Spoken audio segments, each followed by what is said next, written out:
Завиждајте, завиждајте на Асен Германеца.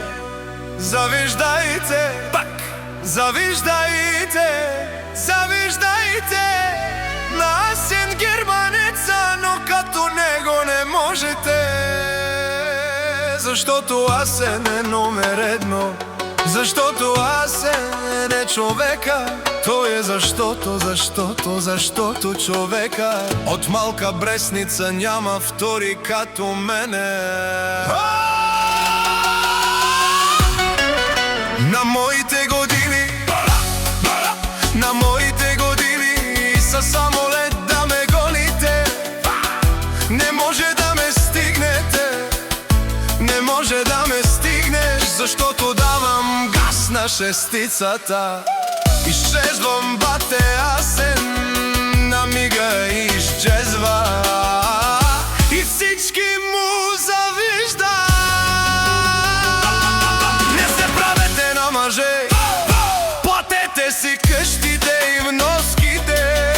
Защо се ви заужени, а нямате пари да се усмихвате? Со мангедаро марентаро Асен, со завиждине леске, кај си лебари колама, кај си лебот паре Асен. Кај си лебот душманија, прво се вижте, не ме коментирај, не можете да ме стигнете, малка бресница. Миглена е винаги дронето,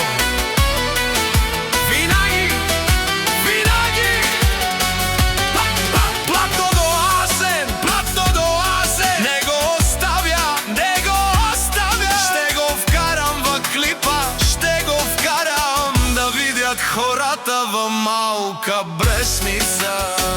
Бате Асен как хвърля парите, как хвърля парите. Автоматите, автоматите. Кај калаво автомато, МК стреле, душман МК стреле. О, Асен Германеца има пари, о малка бресница. А който няма да гледа отстрани, да гледа отстрани.